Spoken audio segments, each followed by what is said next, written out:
Pas setengah 10, jam 10-an, papa pulang dari kantor, papa diikutin di jalan sama pihak GAM ini. Diikutinnya dari mana tuh? Berarti dari jembatan menuju pulang ke rumah itu memang udah diikutin.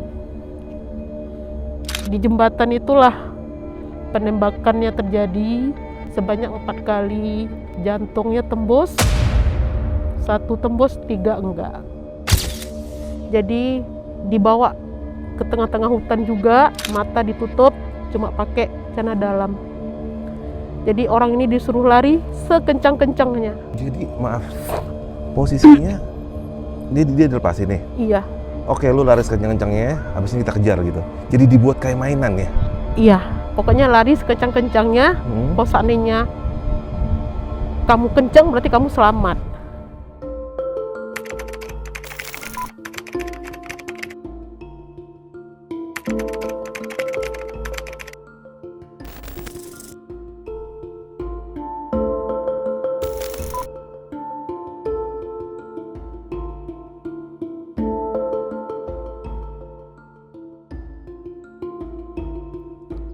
Assalamualaikum brother, ketemu lagi dengan gua Arfi. Hari ini gue sedang berada di seputaran pantai Ulele, tepatnya di kota Banda Aceh. Pantai ini dulu adalah pantai yang salah satu terkena dampak paling parah dari tsunami. Tapi hari ini gue bukan ingin membahas tentang itu. Gue kedatangan salah seorang narasumber yang ingin bercerita tentang kisahnya selama tinggal di Banda Aceh. Lo pengen tahu kan orangnya siapa?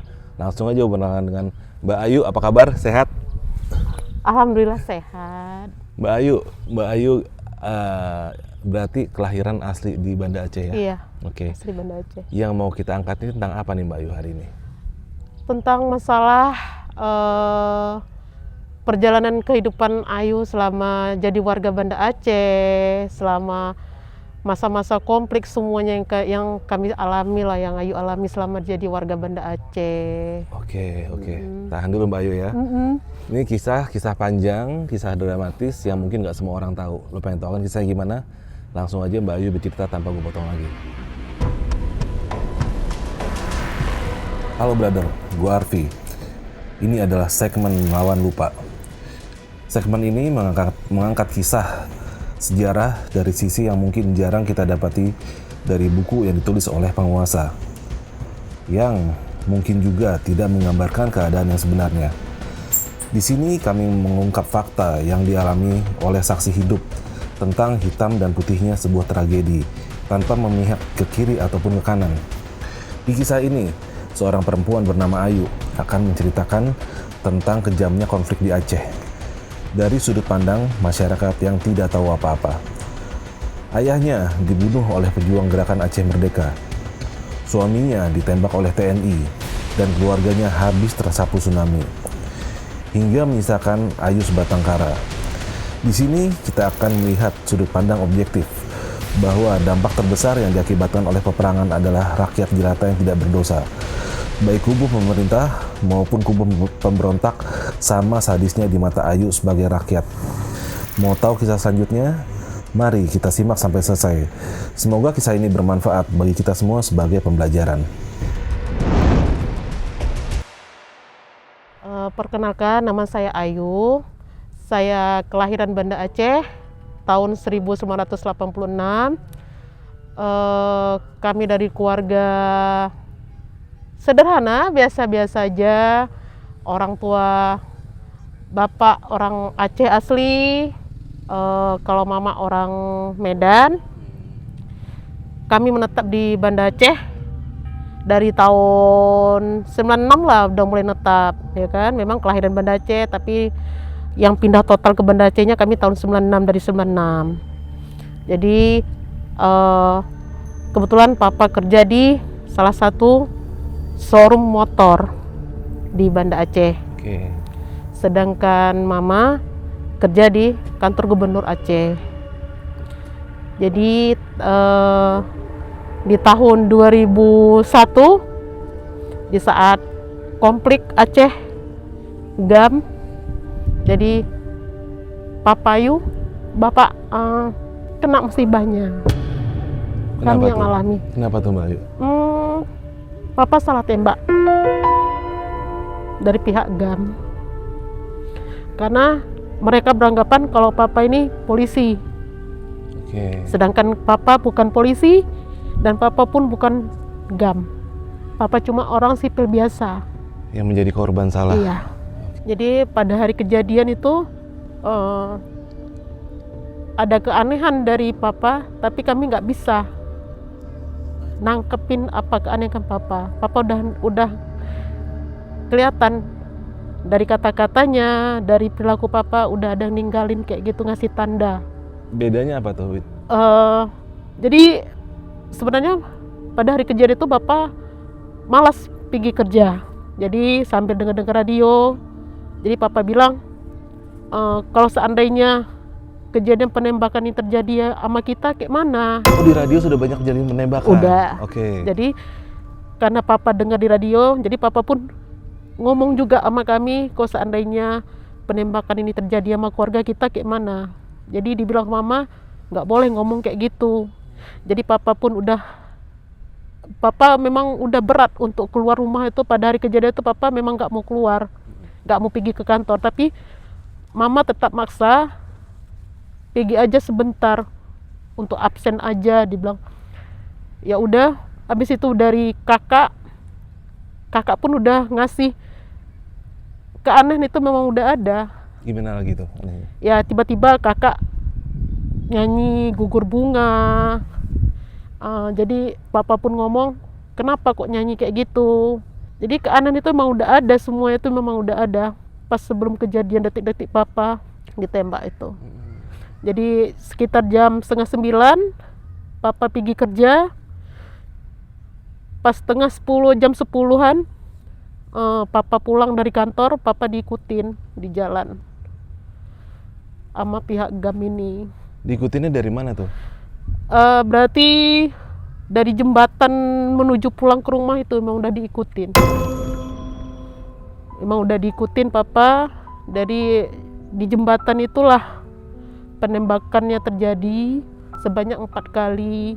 Jantungnya tembus, 1 tembus, 3 enggak. Jadi papa pun masih tetap berusaha supaya jatuhnya itu dekat sama kami, dekat sama rumah, jadi supaya kami nggak terlalu jauh untuk lihat papa. Setelah ditembak pun beliau masih sempat bisa bawa motor? Masih bawa motor sendiri. Oke. Papa masih berusaha juga, tapi nggak nyampe segitu dekat. Mungkin ya segitu sanggupnya papa bawa motor. Jadi sebelum dekat nama rumah papa udah jatuh. Setelah itu?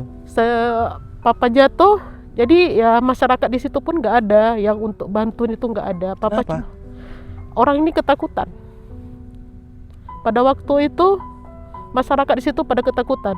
Ketakutannya kalau seandainya orang ini bantu, nanti takutnya orang ini pun kena imbasnya. Jadi papa sendiri berusaha berjuang bangun karena posisinya papa ini tertimpa sama motornya di atas badan papa.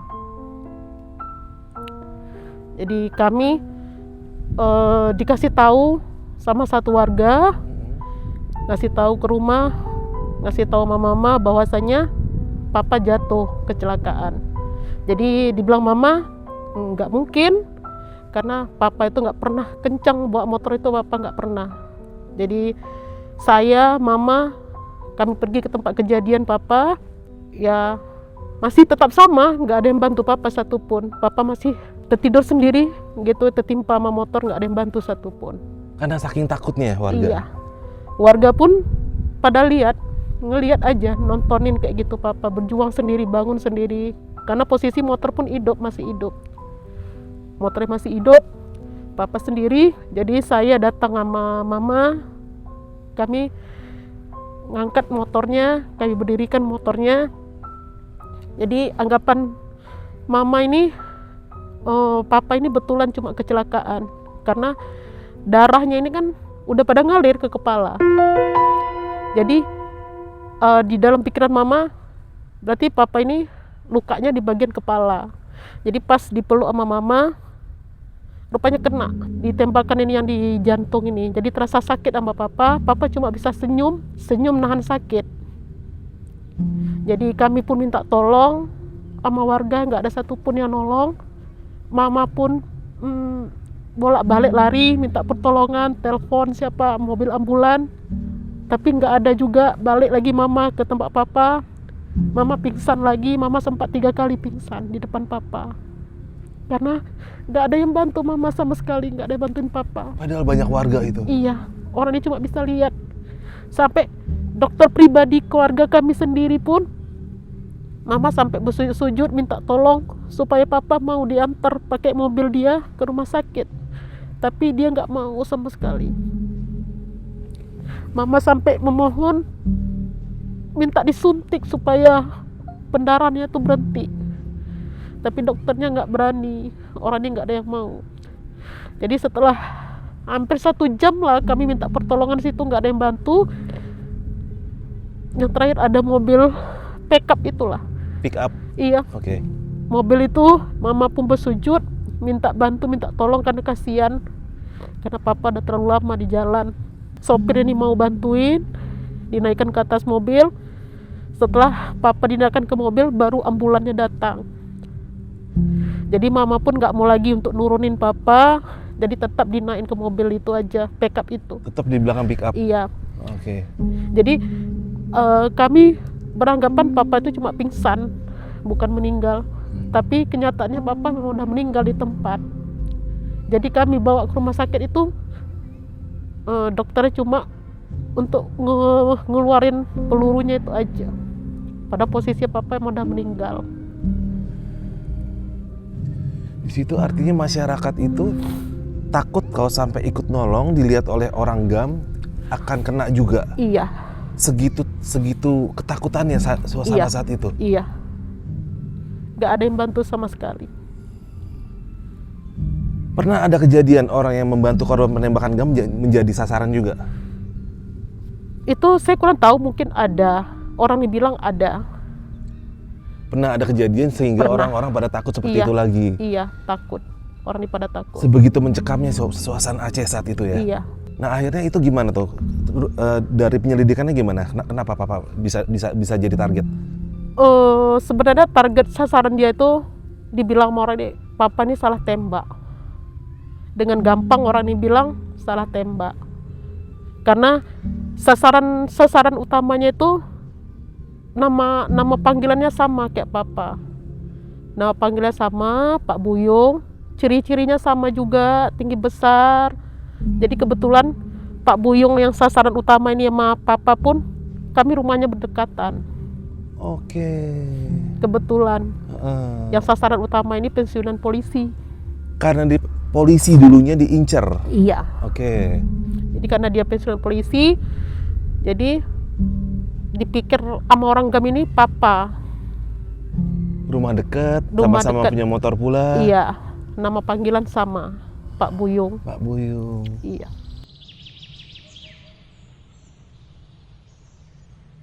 Kami keluarga baru tahu bahwa papa ini salah tembak setelah kejadian papa 3 hari.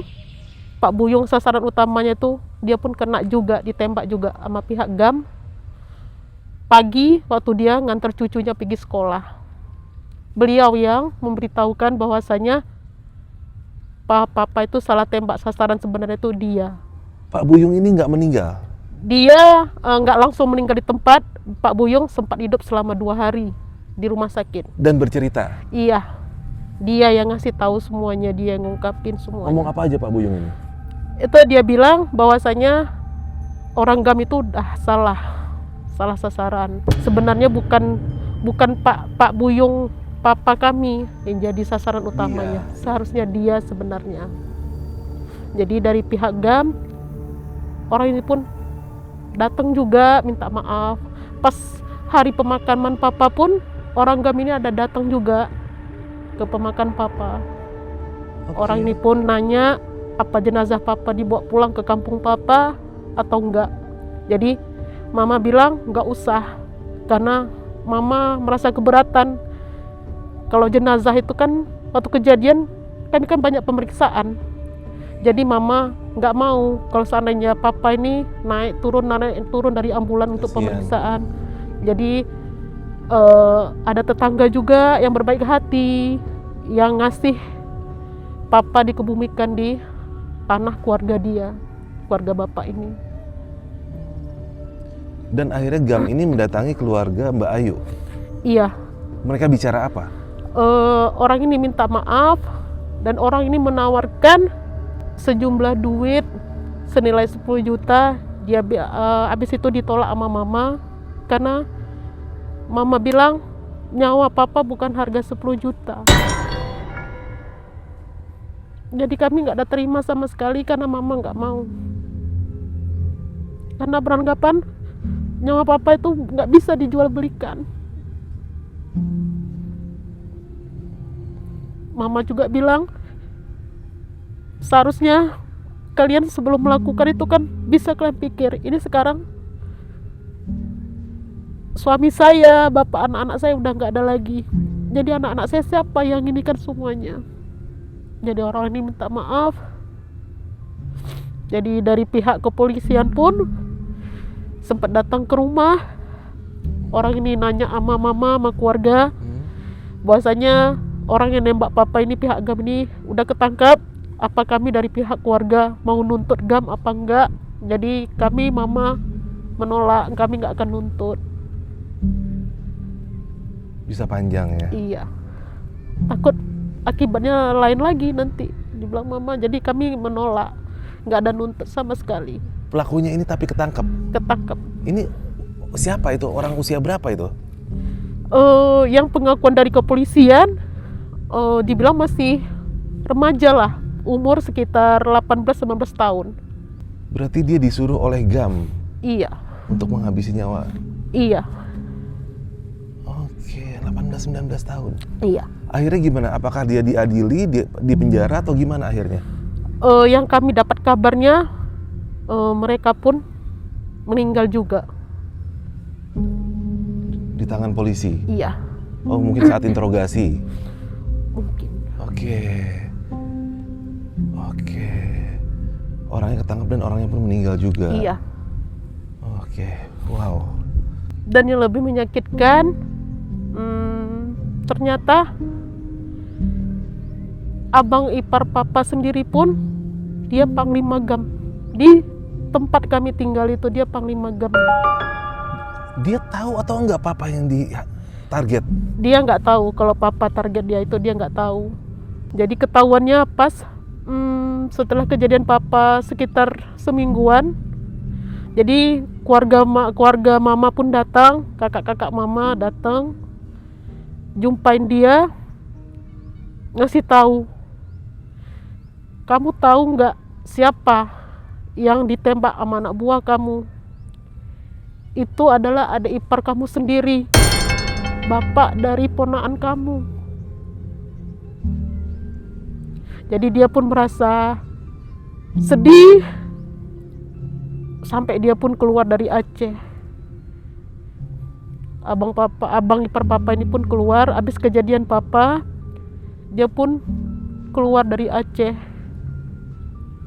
Berarti dia mundur dari Panglima GAM? Iya, dia pindah, nggak tinggal di situ lagi, udah pindah dia pindah ke Medan. Berarti dia dari Aceh menyelundup ke Medan? Iya, karena dia udah merasa bersalah, merasa ketakutan juga mungkin, karena udah salah sasaran. Ternyata yang jadi korban itu adik iparnya sendiri. Merasa berdosa lah? Iya. Oke. Abang ipar papa ini yang panglima GAM ini keluar, dibawa keluar untuk menuju ke Medan itu. Dia dijemput tengah malam, sekitar jam 1, jam setengah 2 kayak gitu, dengan pemeriksaan dari aparat kepolisian, TNI, cukup banyak pemeriksaan. Jadi dia ditutupin. Dengan cara? Ditutup pakai kain. Jadi pas pemeriksaan dia dibawa naik becak. Keluarga bilang kalau abang ipar mama ini lagi sakit, kena sakit menular. Makanya dia lolos dari pemeriksaan TNI. Dibilang dia bawa virus, jadi iya, malas untuk meriksa. Iya, memang karena lagi posisi sakit dibilang, makanya dibungkus kayak gitu, diselimutin semua, ditutup di atas becak. Begitu caranya dia lolos. Iya. Oke. Sampai di tahun 2004 kejadian tsunami pun terjadi. Ayu ada di sini juga. Iya. Kejadiannya itu Ayu lagi di mana saat itu? Kejadian pas tsunami Ayu di rumah. Pas kebetulan mama lagi pulang ke Medan, jadi Ayu tinggal sama kakak, sama adik juga. Jadi sebenarnya mama pas hari tsunami itu sebenarnya mama udah pulang. Jadi pas gempanya itu kakak posisi memang lagi kurang sehat. Jadi pas gempa kami semua keluar dari rumah. Tapi setelah gempa kakak masuk karena dia bilang dia pusing. Jadi selang berapa menit ada orang gila sambil lari, dia teriak-teriak, dia bilang air bah naik. Air bah naik. Jadi tetangga-tetangga di situ pun ya pada nggak percaya karena kan belum pernah terjadi seumur hidup. Jadi cuma anggapan warga di sini kami ya itu cuma omongan orang gila, nggak usah didengar. Rupanya betulan kejadian air bah itu naik. Setinggi apa yuk? Setinggi 7 pohon kelapa lah. Karena Ayu nggak jauh dari pantai berarti ya? Iya. Itu perkiraan berarti sekitar 30-40 meter. Iya. Jadi posisinya kakak masih di dalam rumah. Ayu langsung dibawa lari sama tetangga. Jadi langsung dibawa lari. Itu Ayu belum kepikiran masalah, maksudnya kakak belum kepikiran, Ayu belum teringat Ayu sama kakak. Jadi Ayu dibawa lari. Jadi di dalam perjalanan itu pun kami kan ngambil jalan pintas supaya jangan kena air lagi. Jadi ambil jalan pintas ini, yang biasanya jalan pintas ini nggak pernah dilalui sama mobil. Cuma yang bisa lalu itu cuma motor karena nggak terlalu besar. Tapi di saat kejadian tsunami itu mobil pun terpaksa lewat dari situ. Jadi banyak yang meninggal itu, banyak yang terlindas, mobil pun banyak. Mobil? Iya. Saking paniknya tuh ya? Iya. Ada yang terlindas mobil. Jadi Ayu dibawa lari ngungsi ke daerah Belambintang, ke Pangkalan Auri. Kami di situ karena di situ lebih tinggi. Jadi setelah sampai di situ, Ayu nyari kakak, tapi nggak ada jumpa sama sekali. Sampai sekarang? Iya. Berarti kakak Ayu, adik Ayu hilang? Iya. Ayu ini berapa bersaudara kalau boleh tahu, maaf? Kami 4. Yang Iya. selamat berarti? Cuma Ayu sama mama. Karena mama pun kebetulan masih di Medan. Saudara Ayu hilang semua? Iya. Bukan dari saudara kandung, dari adik-adik papa pun semuanya habis. Hilang semua? Iya. Sampai detik ini kami nggak tahu di mana. Jadi kami cuma bisa nyari di kuburan massal aja. Kami nggak tahu kuburan massal mana dia. Ininya kami nggak tahu, cuma kami bisa datangin aja. Pada kejadian tsunami itu dari pihak keluarga Ayu udah dinyatakan hilang kami. Karena kan di tempat kejadian lokasi rumah kami ini kan memang rawan. Jadi semua anggota keluarga itu dicari itu kan sebagai orang hilang. Jadi termasuk Ayu, kakak, saudara yang lain. Jadi pas di pengungsian itu di Belambintang, Ayu jumpa sama tetangga. Jadi orang ini yang ngasih tahu sama keluarga bahwasanya orang itu ada lihat Ayu, ada jumpa Ayu, bahwasanya Ayu masih hidup. Ada yang kenalin Ayu? Iya. Oke. Tetangga. Orang itu yang ngabarin nama saudara bahwasanya Ayu masih hidup. Setelah itu Ayu bertemu keluarganya gimana tuh? Udah sekitar hampir 2 mingguan di pengungsian. Jadi Ayu pergi, ada saudara juga di daerah Peniti, kakak mama. Jadi Ayu tinggal sama mereka, tinggal di situ. Sampai akhirnya setelah itu gimana tuh ketemu Setelah dengan Ayu lagi? Setelah seminggu di peniti itu, jadi kan kami komunikasi kan nggak bisa, telepon nggak bisa kan. Jadi pas udah ini mama pun balik ke Banda Aceh itu naik pesawat Hercules itu yang bawa jenazah. Kalau pagi kan orang ini buat jenazah. Jadi mama pulang naik itu, mama nyari kami semua. Jadi pas kami pulang, kami cari pulang lagi ke lokasi rumah kejadian. Jadi tempat kami itu udah macam pembuangan limbah, tempat pembuangan limbah. Jadi barang-barang yang dari Banda Aceh ini dilempar ke daerah kami semua. Jadi kalau mobil itu nggak bisa, cuma yang bisa dilewati cuma motor. Jadi dibilang mama berarti memang udah nggak ada lagi. Udah tanya-tanya ke pengungsian nanya ada lihat nggak foto anak saya, tapi nggak ada. Memang nggak ada jumpa sama sekali. Jadi setelah kejadian tsunami, mama trauma. Jadi mama tinggal di Medan, netap di Medan. Sampai sekarang? Mama udah meninggal. Oh, innalillahi, maaf. Oh gitu. Artinya rumah Ayu pun saat itu sudah rata? Kami kebetulan rumah kami cuma kamar papa yang jebol satu, itu cuma kamar papa yang rusak. Kalau rumah yang lain, tetangga yang lain udah habis semua. Cuma rumah kami yang masih satu, itu pun cuma kamar bawah yang hancur. Sampai sekarang pun belum diperbaiki sama sekali. Gitu. Ya, jadi karena mama udah merasa trauma karena kejadian papa pun di rumah itu juga. Habis itu kejadian tsunami, kehilangan anak pun di situ juga. Jadi rumah itu dijual sama mama, dan mama pun tetap di Medan. Nggak mau lagi dia bilang pulang ke Banda ini, nggak mau lagi dia bilang. Jadi mama pulang ke Medan pun mama sakit-sakitan juga.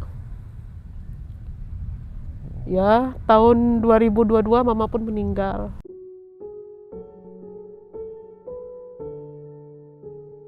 Jadi setelah tsunami tahun 2004, Ayu pernah tinggal juga sama mama angkat. Jadi selama tinggal mama angkat, Ayu pun dijodohkan. Dijodohin sama orang Aceh juga, yang sebenarnya Ayu nggak suka sama orang Aceh sama sekali. Kenapa gitu? Ayu merasa benci karena mereka yang udah Papa? Iya. Oke. Jadi karena Ayu mikirnya nggak mungkin juga, karena mama angkat pun bilang nggak mungkin selama-lamanya dia bisa ngurusin Ayu. Umur kan nggak ada yang tahu. Jadi makanya Ayu dijodohin. Ayu pun menikah di tahun 2006. Setelah Ayu menikah, ternyata suami Ayu pun sama juga. Dia pun jadi korban konflik juga. Jadi korban kekerasan dari TNI juga. Oh, kali ini dari pihak TNI? Iya. Kejadiannya gimana tuh? Kenapa tuh? Jadi kan kejadiannya suami kan orang Aceh Utara, orang Aceh juga, orang daerah Payabakung. Jadi rata-rata rutinitas orang ini, pekerjaan orang ini kan kebanyakan di hutan, di gunung. Jadi pas hari kejadian itu suami pergi ke daerah hutan itu, ke gunung. Jadi pas di gunung kan orang ini kayak orang TNI ini kan, kalau seandainya pada waktu itu kan suasana kan emang lagi mencekam, kita bilang kan, kalau misalnya salah-salah sikit udah dibilang orang GAM tanpa diselidiki dulu. Kalau laki-laki itu rata-rata GAM, dibilang GAM. Jadi suami Ayu pun ditangkap karena dibilang dia GAM. Karena kebetulan sedang ada di gunung? Iya. Oke. Jadi ditangkap. Jadi mertua pun datang memohon bahwa ngasih tahu bahwasanya suami itu bukan orang GAM. Suami itu cuma orang biasa yang kebetulan pekerjaannya orang ini rata-rata kebanyakan di gunung. Jadi dari pihak kepolisian, dari pihak TNI, orang ini ngebebasin. Cuma kan kayak mertua pun harus bayar juga. Oh, ada tebusannya? Ada tebusannya. Habis itu pas suami dibebasin, itu dibebasinnya malam. tengah malam. Sekitar pukul 1 jam 2-an kayak gitu. Jadi orang ini dibebasin 4 orang. Jadi dibawa ke tengah-tengah hutan juga, mata ditutup, cuma pakai celana dalam. Jadi orang ini disuruh lari sekencang-kencangnya. Jadi karena posisi suaminya masih muda, jadi dia yang bisa selamat 1, yang 3 ini enggak. Ketembak. Iya. Jadi maaf, posisinya dia dilepasin nih. Iya. Oke, lu lari sekencang-kencangnya, habis ini kita kejar gitu. Jadi dibuat kayak mainan ya? Iya, pokoknya lari sekencang-kencangnya. Kalau seandainya kamu kencang berarti kamu selamat. Iya, dibikin kayak games. Iya, buat mereka tuh. mata orang ditutup, jadi orang ini nggak tahu hutan mana yang dibebasin tuh, orang ini nggak tahu. Habis itu suami pun dapat ada pemukulan juga selama ditahan itu. Disiksa lah. Iya. Sehingga di rahang, bagian rahang ini ada kerusakan juga kan di bagian rahang dia. Jadi kalau seandainya makan itu kan agak susah, kayak lepas rahangnya ini. Engselnya nih ya? Iya. Itu kami udah periksa ke rumah sakit. Mengalami penganiayaan berat. Iya, di bagian kepala. Artinya di masa konflik itu, itu orang dengan dalih dituduh sebagai gam itu dengan mudah bisa dieksekusi. Apakah Iya. itu benar kayak gitu? Iya, Pernah ada kejadian-kejadian kayak gitu? ada. Pas Ayu dibawa pulang ke kampungnya suami Di daerah? di daerah Aceh Utara ini. Heeh. Dibawa pulang ke sana. Heeh. Jadi posisinya Ayu nggak bisa bahasa Aceh sama sekali. Jadi Ayu nggak boleh ngomong. Ayu nggak dikasih ngomong sama mertua, sama tetangga-tetangga, nggak boleh tegur sapa karena Ayu nggak bisa bahasa Aceh. Sedangkan di situ nggak boleh. Orang ini memang bahasa Aceh semua. Jadi memang rata-rata memang gam semua di situ. Memang orang Aceh asli semua di sana. Jadi Ayu nggak boleh ngomong. Kalau seandainya diajak ngomong sama tetangga, Ayu cuma bisa senyum tanpa berbicara sama sekali. Jadi pas suatu hari, selama waktu Ayu di sana ada kejadian juga. Bapak Ustadz inilah. Jadi dia baru pulang sholat Jumat. Jadi dia tinggal di pasar macam kayak gitu kan, kayak pasar kayak gitu. Jadi pas dia pulang sholat, tiba-tiba dari pihak TNI datang. Jadi bapak ini diambil, didudukin di tempat duduk, sampai dudukin, TNI ini bilang ini orang gam. Itu didudukinnya di mana? Di rumahnya atau di mana ya? Di luar. Ditonton depan masyarakat? Iya, di depan masyarakat. Ini contoh-contoh cuma. Ini penghancur negara. Cuma ini mata-mata? Semacam mata-mata. Mata-mata? Iya, Mata-mata ini, gam dibilang? Iya, ini orang gam dibilang Oke. gitu. Ya udah, bapak itu pun ditembak juga di situ di depan istrinya. Depan istrinya, depan Iya, masyarakat? Iya. Karena dibilang dia ini mata-mata, dia ini orang gam. Artinya menggunakan metode teror untuk menakut-nakuti yang lain. Ini satu contoh dibikin ya? Iya. Ini contohnya, berarti kalau orang gam itu memang harus dihabisi mungkin ya. Dan itu ada Ayu juga? Iya, Ayu ada ngelihat. Dan itu padahal ustadz ya? Iya. Semengerikan itu saat itu di Aceh ya? Oke. Wah. Gue udah gak bisa ngomong. Setelah itu yuk. Banyak juga, kalau seandainya di kampung di Aceh Utara ini, orang gam itu udah biasa, lalu lalang, dengan bawa senjata laras panjang, dengan peluru, itu udah biasa. Karena memang basisnya. Iya. Dan tapi setelah perjanjian 2004, udah gak ada dong kayak gitu? Masih ada juga sebagiannya ada mungkin. Ya kan, buktinya tahun 2006 Ayu pulang ke sana. Ayu 2006. Iya, Ayu menikah 2006, dibawa pulang ke kampung suami. Itu Ayu alami sendiri. Ayu nggak dikasih ngomong, Ayu nggak dikasih ngomong karena Ayu nggak bisa bahasa Aceh. Jadi Ayu cuma disuruh diam. Kalau sampai Ayu ketahuan tidak bisa bahasa Aceh, mereka mungkin akan menjadi sini satu curiga. Itu pun Ayu nggak tahu, nggak ngerti Ayu kenapa. Mungkin bagi orang di situ mungkin bahasa Indonesia itu mungkin aneh atau apa ya, nggak tahu kita ya. Mungkin bahasa penjajah lah atau bahasanya mungkin ya.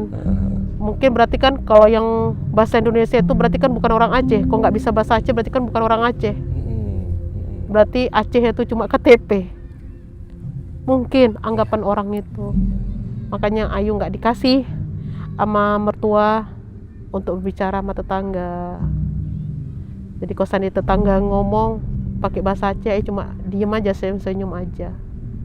Berarti kampung suami Ayu ini bisa dibilang yang namanya kontak senjata dan segala macam itu hal biasa ya di situ. Udah biasa orang ini, udah sering. Memang udah biasa.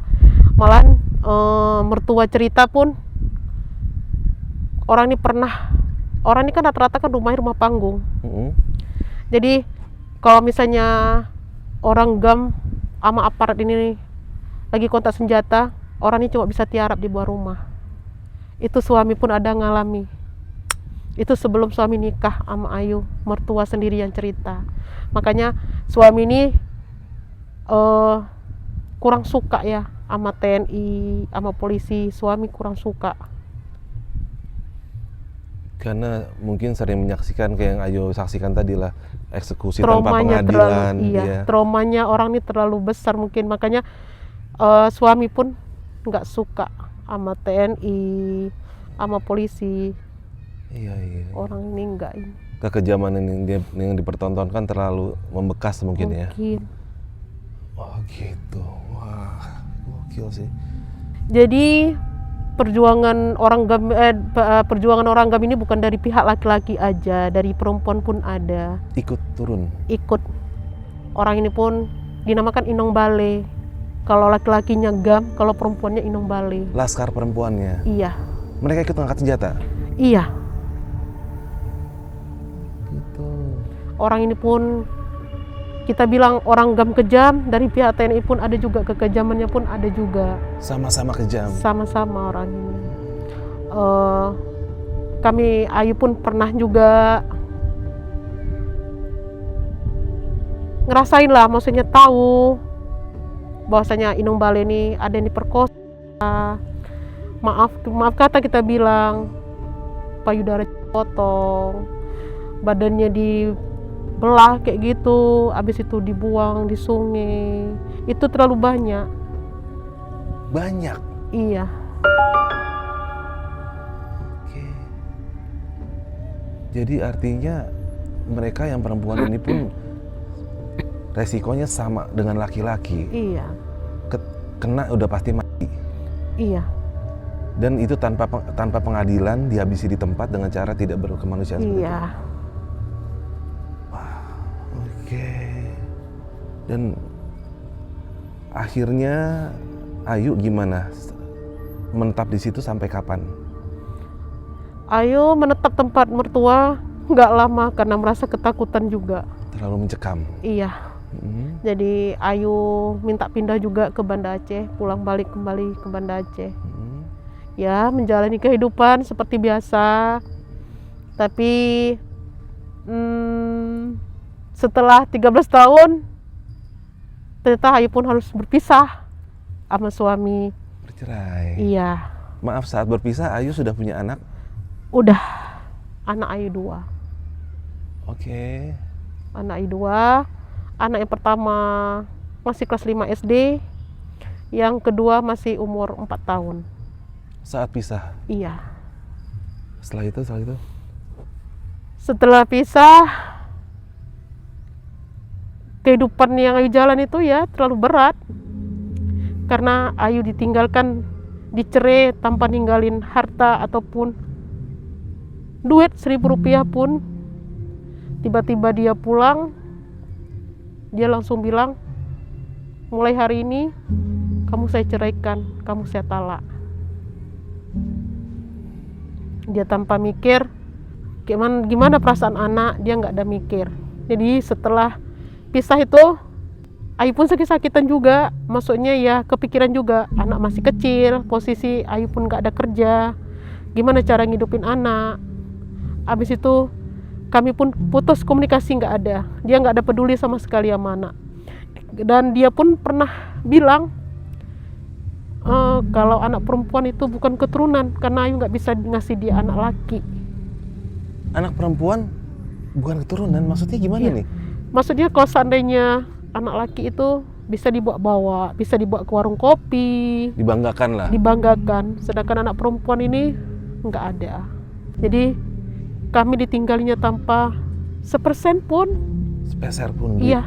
Jadi anak Ayu yang pertama yang masih kelas 5 SD harus berjuang sendiri ngurusin Ayu yang lagi sakit. Ayu sempat depresi. Pas ditinggalin kayak gitu sempat depresi. Anak Ayu nyari makan sendiri kelas 5 SD sampai dia putus sekolah, sampai datang gurunya, kenapa kok anak nggak masuk sekolah, padahal anak di rumah ngurusin Ayu. Anak semua yang ngurusin Ayu semuanya. Jadi kami hilang kontak. Tiba-tiba Ayu diceraikan bulan 8, tiba-tiba bulan 10 kami dapat kabar dia menikah. Jadi dia nggak ada ngasih tahu kami sama sekali, dia nggak ada nelpon anaknya sama sekali, dia nggak pernah menafkahi anaknya sama sekali. Dia nggak pernah menafkahi anaknya sama sekali. Jadi semuanya Ayu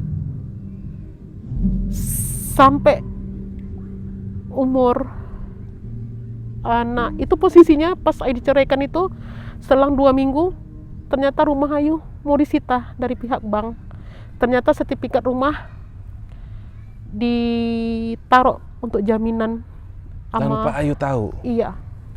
Jadi 2015 dia taruh buku surat-surat tanah di bank, dia ceraikan Ayu 2018. Jadi dari tahun 2015 sampai 2018 dia nggak pernah bayar sama sekali. Jadi selang 2 minggu lah dia ceraikan Ayu, pihak bank datang untuk menyita rumah. Jadi dari situ mulai kehidupan kami jalanin sama anak.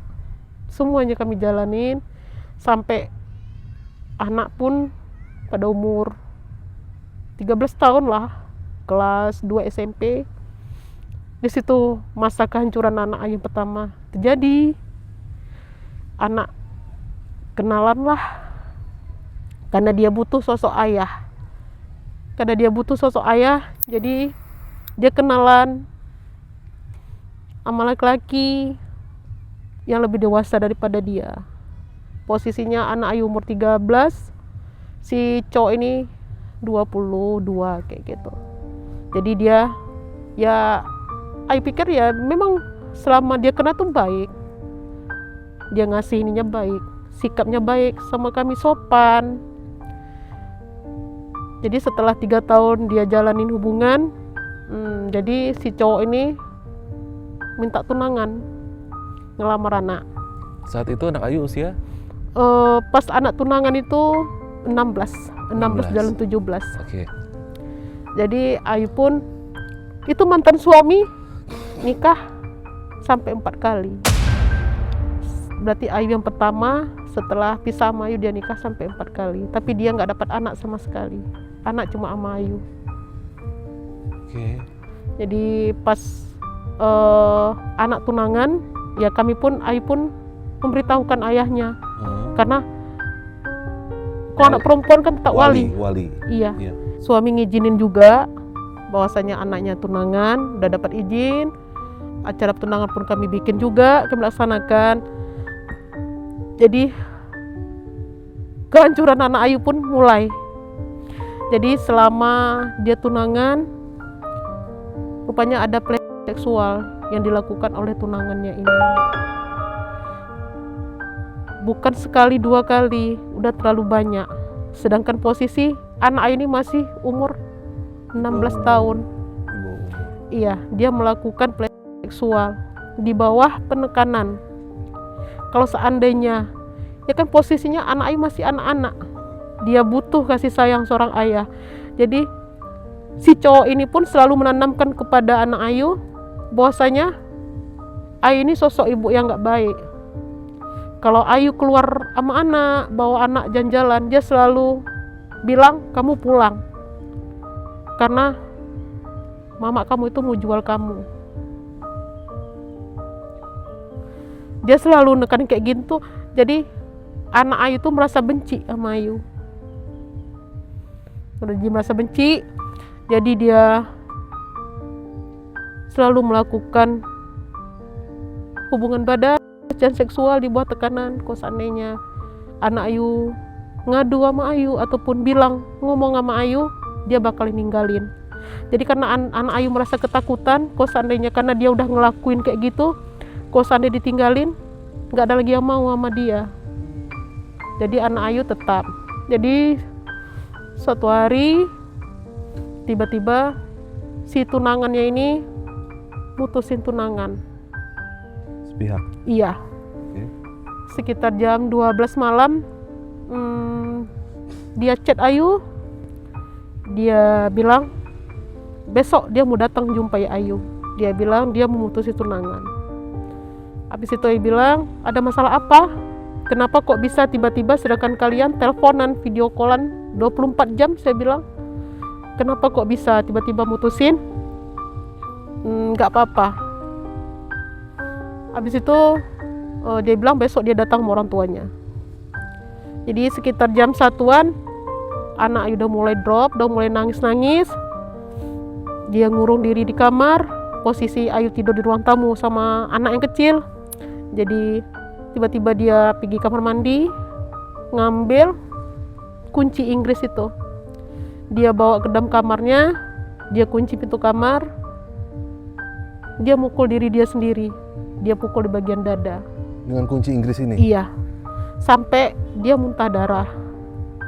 Jadi pas Ayu tahu kalau dia mukul dada dia itu, suara kunci ini jatuh. Jadi Ayu pikir suara apa. Jadi pas Ayu lihat, anak Ayu udah muntah darah. Jadi nggak mungkin Ayu bawa sendiri ke rumah sakit, posisi kita sendiri, nggak ada suami. Ayu nggak mungkin bawa karena udah tengah malam juga, nggak berani juga. Jadi Ayu bilang sama anak, udah tidur istirahat, jangan terlalu dipikirin. Ayu bilang, itu Ayu belum tahu bahwasanya anak Ayu tuh udah dilecehkan kayak gitu. Ayu nggak tahu sama sekali, Ayu belum tahu. Jadi dia tidur sambil nangis juga. Tiba-tiba pas bangun jam 6 pagi, anak Ayu udah kaku, badannya nggak bisa digerakin lagi sama sekali.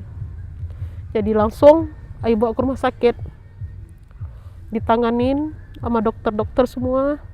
Rupanya kejiwaan anak Ayu udah terganggu.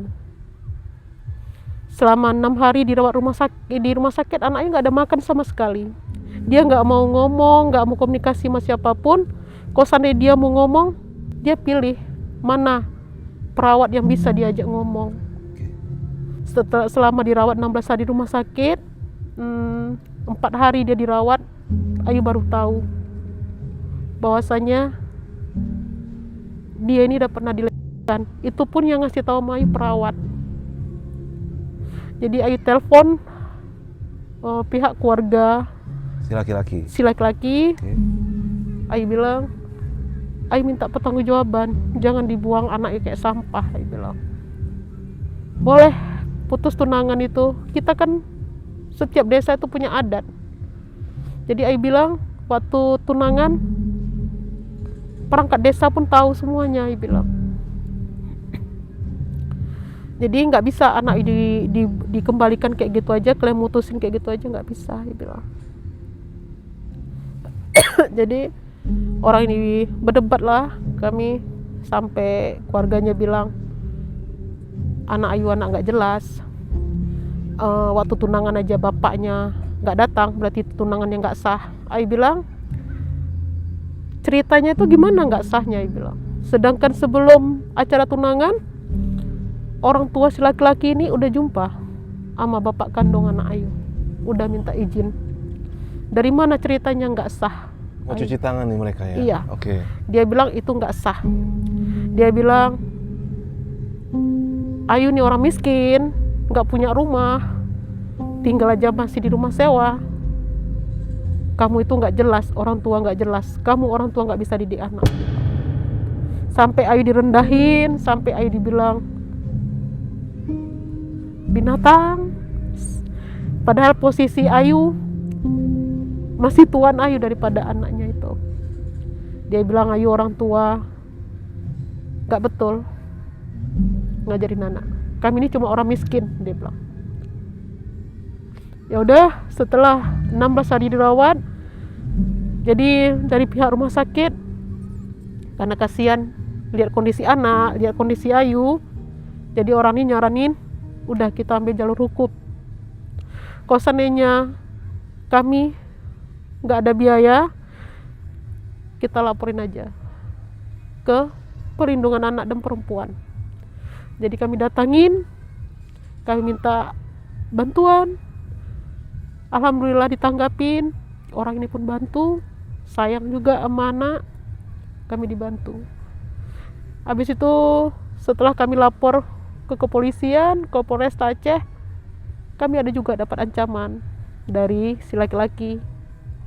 Dia bilang kalau seandainya kami macam-macam ataupun apa, ingat aja. Jadi kami sempat disembunyikan.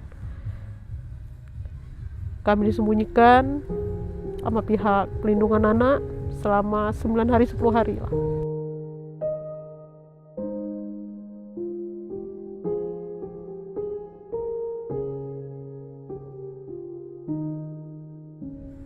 Setelah itu kami pulang. Ayu nggak bilang juga kalau si laki-laki ini jahat, setidaknya 3 tahun. Sisi baik buruk itu tetap ada. Kebaikan si laki-laki ini mungkin ada juga sama kami. Tapi kan dia nggak mesti ngelakuin kayak gitu sama anak Ayu. Posisinya si laki-laki ini sudah ditahan berarti? Dia ditahan. Oke. Ditahan sama orang Polresta. Jadi orang tua dia pun datang mohon-mohon sama Ayu, sujud-sujud supaya anaknya dibebaskan. Jadi karena Ayu pun merasa seorang ibu, nengok kondisi si laki-laki ini pun udah kurus, Ayu cuma bisa bilang sama anak ini, masih laki-laki ini, kenapa kamu tega? Ayu cuma bisa bilang itu. Dia bilang, ya nggak apa-apa, karena kan dia bakalan jadi istri saya juga. Tapi kan buktinya sekarang kamu buang dia. Ayu bilang, ya udah, dia cuma diem aja, nggak ada ngejawab lagi. Jadi pas dia ditahan di Polresta, Ayu pun datang jumpai dia. Dia minta maaf sama Ayu. Ayu pun minta maaf sama dia, mungkin selama ini Ayu udah salah. Ayu bilang, jangan ada dendam, Ayu bilang. Karena bukti-bukti itu memang udah ada. Dari hasil visum, dari rumah sakit pun ada semua. Bahwasanya ada pelecehan seksual, semua itu udah ada. Bukti-bukti itu udah ada. Jadi si laki-laki ini pun mengakui apa yang udah dia lakuin sama anak Ayu, dia akui semua. Sama penyidiknya, dia ngaku semua, betul, dia ada ininya semua. Ya sedih-sedih juga. Itu sampai anak pun memang gak mau jumpa sama sekali sama dia. Jadi pas 1 bulan setengah lah dia ditahan di Polresta. Ayu pun kasihan.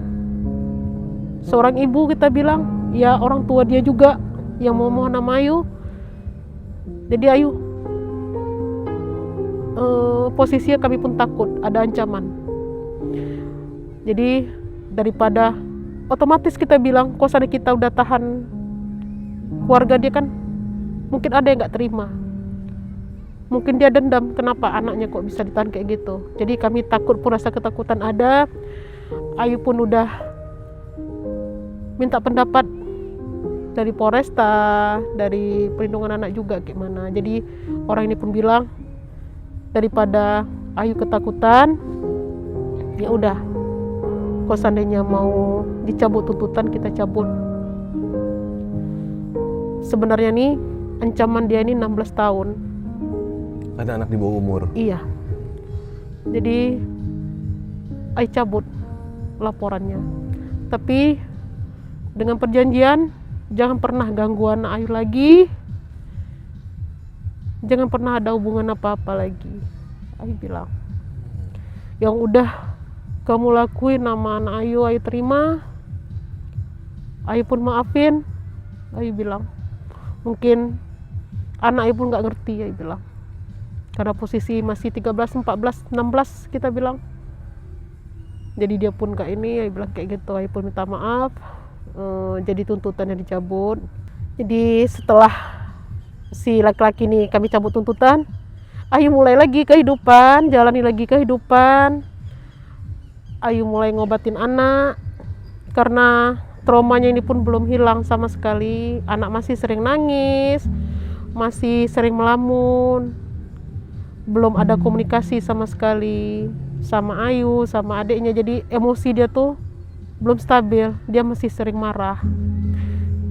Jadi Ayu pun buat dia berobat juga ke dokter kejiwaan, psikolog. Jadi diobatin. Alhamdulillah berkurang.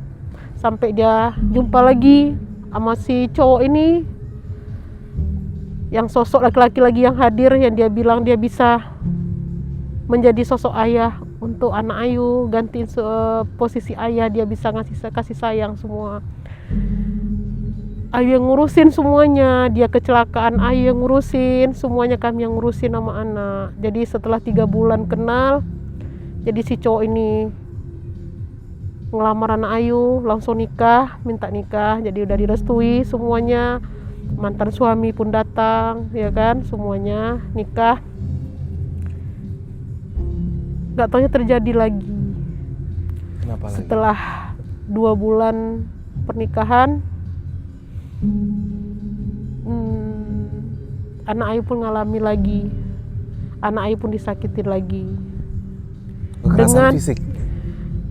Dengan yang pertama perselingkuhan. Jadi kalau kekerasan fisik, pas 2 hari dia nikah, suami ini pernah nampar dia di depan Ayu. Posisinya anak Ayu mau keluar malam, mau pergilah ke warung, pergi belanja. Jadi suami ini nggak mau ngawanin, suaminya main game. Jadi Ayu tidur di ruang tamu juga sama anak yang kecil, jadi pintu kamar itu terbuka. Maaf, jadi, ini di rumah Ayu berarti? Iya, di rumah Ayu sendiri. Berarti menantu ini numpang di rumah Ayu? Iya, Oke. tinggal di rumah Ayu. Jadi pas 2 hari nikah itu, 2 hari habis nikah, orang ini berantem, rupanya anak ditampar. Di depan Ayu? Iya, Ayu pun nengok sendiri. Sampai Ayu bilang sama anak yang kecil, Ayu nggak mau ikut campur, Ayu bilang. Ya walaupun kayak gitu, itu istrinya dia. Jadi anak Ayu nangis, nggak jadi piginya. Yang terakhir tidur. Habis itu setelah 2 bulan pernikahan, Ayu pun dapat musibah, harus operasi di bagian tulang lutut. Jadi anak Ayu pergi jengukin Ayu, lihat kondisi Ayu di rumah sakit. Jadi dia ngajak suaminya nggak mau. Jadi anak Ayu pergi sendiri ke rumah sakit nengok kondisi Ayu karena pasca operasi. Jadi pas pulang ternyata suaminya lagi PCS. PCS ini apa ya? Video call sex. Oke. Itu ketahuan sama anak Ayu. Dengan perempuan lain? Menantu ini perempuan iya, sama laki-laki pun iya juga dia. Ada juga dia kayak gitu. Maaf, saya potong sedikit. Berarti dia video call seks dengan laki-laki? Iya. Oke. Kalau dia masalah video seks itu, anak Ayu yang kecil pun pernah kedapatan juga sama anak. Mergokin? Iya, dia ngelakuin kayak gitu, tapi anak dia nggak berani cerita sama Ayu, nggak ada dia bilang, dia tutupin. Jadi pas udah 2 bulan kayak gitu, kejadian pas ketahuan sama anak dia lagi PCS, Jadi pas Ayu keluar dari rumah sakit, tiba-tiba suami ini ngajak pindah pulang ke rumah dia, jajak anak. Jadi posisinya anak ini masih nanggung ada masalah tapi dia nggak cerita sama Ayu. Jadi posisinya anak Ayu pindah ke sana itu dengan beribu masalah, dia pendam sendiri. Ayu pun Ayu udah tahu dari wajah dia, dari perilaku dia yang nggak mau pindah sampai nangis. Jadi Ayu bilang sama suaminya, kalau bisa jangan dipindahin dulu, jangan pindah dulu. Bukan nggak ngasih, Ayu bilang. Posisinya si anak ini masih dalam perawatan, masih dalam pengobatan, dia masih harus 2 minggu sekali itu masih harus kontrol trauma healing masalah kejiwaannya dia. Jadi suami ini bilang nggak apa-apa, nanti sampai sana nanti saya yang iniin semua. Udah pas dibawa pulang ke sana, rupanya keluarga dia di sana pun udah tahu masalah anaknya kayak gini. Jadi mertua si anak minta maaf, bersujud-sujud, minta dikasih kesempatan bahwasanya anaknya ini bisa berubah. Jadi selama anak di sana, orang ini pun sering berantem. Kalau si anak dipukul, anak pun balas mukul, udah membalas-balasan orang ini. Jadi habis itu pun sempat keguguran juga anak karena terlalu banyak ininya ya, mungkin pikiran, tekanan. Jadi pas tinggal di sana pun, namanya kita tinggal umur tua, cocok-cocokan. Ayu pun nggak tahu, karena Ayu pun posisi di sini, anak di sana. Jadi pas di sana, kalau misalnya anak lagi ribut, si suami selalu bilang, nggak malu kamu tinggal di rumah orang, kamu numpang di rumah orang. Ya kan posisinya kan itu kan orang tua dia juga. Di saat dia tinggal sama Ayu nggak pernah ngeluarin kata-kata kayak gitu. Walaupun dia salah, Ayu tetap bela suaminya. Ayu bilang sama anak, kamu nggak boleh terlalu keras sama suami, Ayu bilang. Tapi abis berantem kayak gitu, jadi anak pun diajak kerja di kebun kopi. Mulailah keributan itu semakin banyak. Jadi pas hari yang paling ininya ya yang bulan 11 kemarin itu. Kenapa tahun kemarin dia jatuhin talak untuk anak Ayu di depan, iya, di depan keluarganya. Dia nyatuin talak, dia cariin anak Ayu, dia pun ada mukul anak Ayu. Dipukul? Iya, setelah dia pukul anak Ayu, setelah dia ceraikan, dia lari, dia ninggalin anak Ayu. Jadi anak Ayu pun ya nangis lagi, kita bilang. Sampai bulan 11 itu tanggal 25 lah, 25, 26 kita banjir bandang di Aceh. Jadi anak nelpon, "Mak, boleh pulang ke rumah, saya udah diceraikan sama suami." Ya Ayu bilang, ya pulang. Gimana pun kalau orang tuh nggak mau sama kamu, ya mama terima. Nggak apa-apa, orang tuh jahat sama kamu nggak apa-apa, saya bilang. Jadi pas dia pulang, Ayu pun kaget dengan kondisi dia yang udah kurus. Kita bilang, walaupun dia tinggal sama Ayu, walaupun nggak ada bapaknya, tapi Ayu berusaha kalau untuk anak. Tapi nggak sampai segitunya, sampai dia kurus kering kayak gitu, Ayu nggak. Tapi pas dia pulang, dia sampai jam 1 malam itu, jam 1 malam dia sampai, Ayu pun kaget nengok dia. Pandangannya udah kosong. Ayu nengok dia udah kayak bukan sosok anak Ayu lagi, kayak udah berubah dengan keadaan kurus, hitam. Kita bilang, dia pun minta maaf sama Ayu. Dia bilang, kenapa nasib dia kok kayak gini? Dia nyalahin diri dia sendiri, dia nyalahin nasib dia. Kenapa kok kayak gini? Kapan dapat kebahagiaan? kayak orang lain dipakai gitu. Ayu bilang nggak apa-apa, Ayu bilang walaupun orang lain jahat, walaupun orang lain nggak sayang, tapi mama tetap sayang.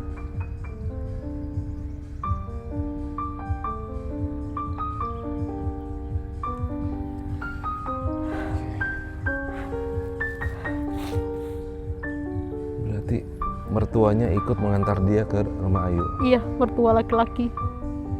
Dan mertua laki-lakinya tahu apa yang terjadi ya? Pemukulan Dia segala terjadi, dia tahu semua, tapi dia nggak ada cerita sama Ayu sama sekali. Dia nggak ada bilang sama Ayu sama sekali. Yang ada dia nggak ada bilang, yang bilang cuma anak. Mak, saya pulang. Saya udah dicerai, udah ditalak 3. Saya bilang udah, kamu pulang. Saya bilang jangan bertahan lagi ya, bilang. Kalau seandainya udah ada pemukulan, kekerasan, udah ada perselingkuhan, itu udah nggak lagi. Ayu bilang, Ayu mungkin udah gagal. Ayu bilang 13 tahun Ayu berumah tangga, Ayu gagal, tapi Ayu belum pernah dipukul, Ayu belum pernah ada perselingkuhan, kami nggak ada. Ayu bilang.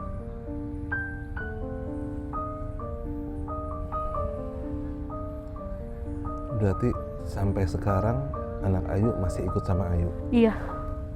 Dan kalau boleh tahu, setelah ditinggal oleh ayahnya anak-anak, itu Ayu gimana cara menghidupi anak-anak Ayu? Ayu kerja. Kami sempat tinggal di pabrik juga, di pabrik pembuatan batu bata. Tinggal di pabrik? Iya. Kami pernah tinggal di pabrik pembuatan batu bata itu. Ayu pernah tinggal sama anak-anak Ayu. Yang posisinya anak Ayu yang masih kecil, masih kelas 1 SD, dia nggak pernah menikmati indahnya main sama kawan-kawan. Anak Ayu nggak pernah. Udah jadi tuntutan, pulang sekolah, ganti baju, makan, kerja. Sampai anak Ayu yang pertama pun putus sekolah karena dia bantu Ayu.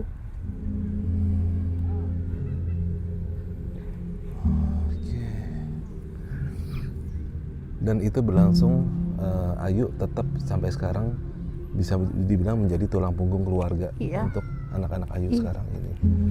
Oke. Nah, Ayu, semisalnya nih ya, kalau Ayu mengizinkan, biasanya para subscriber ini banyak juga yang ibaratnya ingin membantu Ayu.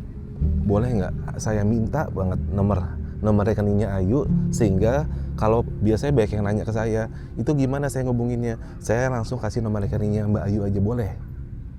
Boleh. Boleh ya? Boleh. Oke, disebutin aja Mbak Ayu di sini, biar nanti kita tulis juga di sini. Jadi kalaupun ada yang ingin membantu Mbak Ayu, bisa langsung ya ke si Mbak Ayunya langsung. Jadi nggak ke kita. Jadi langsung ke nomor rekeningnya Mbak Ayu. Mbak Ayu hafal nomornya? Ada itu di motor, ada. Ada di motor ya? Ada. Dan buat para subscriber nih yang berbaik hati, yang ingin coba juga membantu Mbak Ayu, ini nomor langsung rekeningnya Mbak Ayu ya. Ini Bang Aceh ya Mbak Ayu ya? Iya. Bang Aceh dengan nomor rekeningnya 010 02 24 01 74 202. Ini nomornya Mbak Ayu ya. Jadi ini gue ulangin lagi, 010 02 24 01 74 22. Oke. Nah, ini kan Mbak Ayu kalau nggak salah ini lagi mau operasi juga Mbak Ayu ya? Iya. Ayu operasi di bagian tulang lutut karena pernah kecelakaan.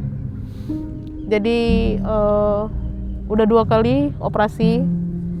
Jadi seharusnya memang bantalan lutut ini harus diganti karena tulang lunaknya udah pada putus, udah saraf di bagian lutut ini pun udah putus, bantalannya itu udah koyak, jadi memang udah nggak berfungsi lagi. Seharusnya memang harus dipotong, harus dibuang, diganti sama tulang lain, tulang silikon itu. Karena kecelakaan? Iya. Nah, katanya anaknya Mbak Ayu juga kebetulan tuh? Anak yang kecil pun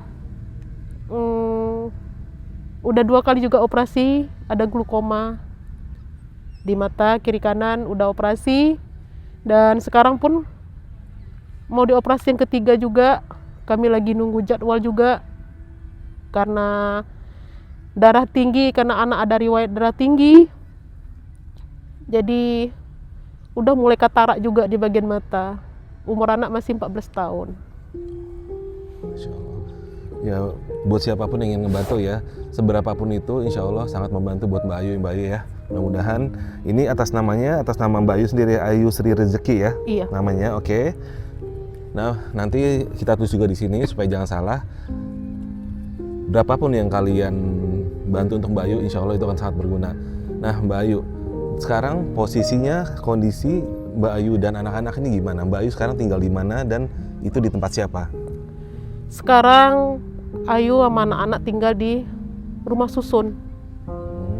Karena di situ kita bilang yang murah, yang sanggup, yang masih bisa terjangkau. Jadi Ayu tinggal sama anak-anak di situ. Dengan anak Mbak Ayu yang tadi dicerai juga? Iya. Sudah kembali ke situ Iya. juga? Kami bertiga. Iya. Dan yang di anaknya Mbak Ayu ini sekarang gimana? Apakah dia bekerja atau gimana? Anak ini bekerja, bantu-bantu, dia bilang karena sayang juga, dia bilang mama sendiri sayang. Karena posisi Ayu pun sakit-sakitan juga, bolak-balik masuk rumah sakit juga. Jadi dia bilang memang nggak seberapa, cuma itu dia bilang dia bantu mama. Sebisanya ya? Iya. Oke.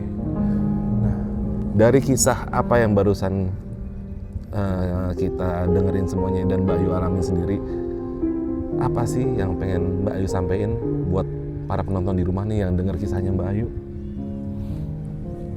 Ayu cuma bisa bilang hidup itu nggak selamanya indah, harus tetap kuat, harus tetap sabar, harus tetap ikhlas menerima semua ini demi anak-anak. Karena kekuatan kita, kekuatan Ayu adalah anak-anak Ayu. Kalau harta bisa dicari, tapi anak-anak Ayu, harta yang paling berharga anak-anak Ayu. Ayu tetap kuat demi anak-anak Ayu.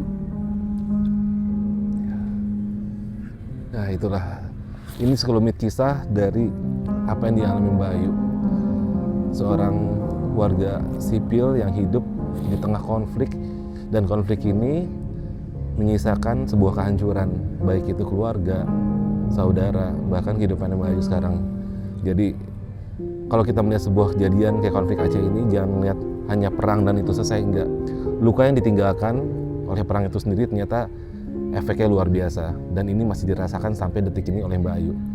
Oke, Mbak Ayu, sebelumnya saya ngucapin Mbak Ayu terima kasih banyak sudah bercerita di sini tentang kisah yang Mbak Ayu alamin. Mudah-mudahan ini memotivasi, menginspirasi buat yang pada nonton bahwasannya apa yang lo alamin itu mungkin nggak ada apa-apanya dengan apa yang Mbak Ayu alamin.